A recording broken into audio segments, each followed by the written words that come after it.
Running a marathon takes dedication and training, but sometimes no matter how much prep work you put in, external factors can ruin your run and even make it dangerous. The excessive heat like we've seen in many places across the country is one such factor, and it's nothing to mess with. All right, there goes our first wave. Let's hear it, let's make some noise. When I ran the race, I felt good. I stayed hydrated and ran my normal pace. But no amount of training prepared Kelly Moffitt for the temperatures that peaked 82 degrees at 8:30 in the morning. By high noon, Kelly was baking. So about 35 feet to the finish line, I collapsed. Kelly's core temperature was 108 degrees, dangerously high. Their body is generating a lot of heat while they're out there running. Mayo Clinic Dr. Walter Taylor staffs the medical tent at the 26.2 with Donna, the national marathon to finish breast cancer.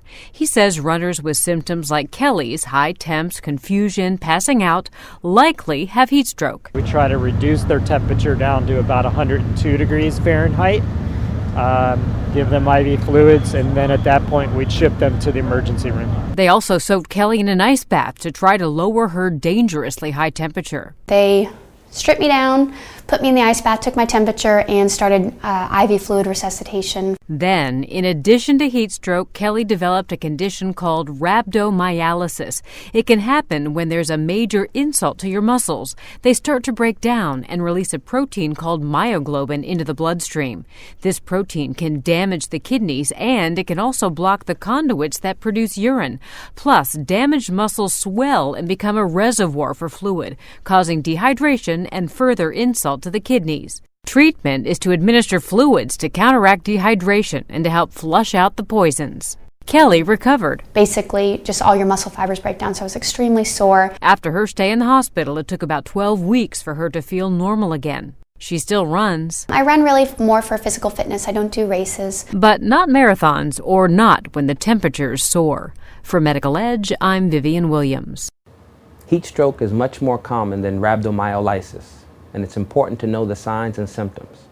High body temperature, nausea, vomiting, lack of sweating, fast heart and breathing rates, and confusion are all signs of heat stroke. If this happens, call 911 and get the person in a cool, shaded area.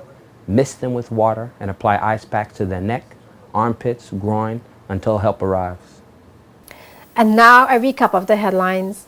Government to select the company for the Terence B. Lettsome International Airport runway expansion in December. Minister Vanterpool reaffirms government's commitment to upgrade the cruise pier with intentions to begin in the first quarter of 2014. The Premier announces numerous and diversified initiatives to boost tourism. Dr. Pickering apologizes for not implementing the Labor Dispute Tribunal, but assured work is ongoing. And the HLSCC provides leadership training to secondary students.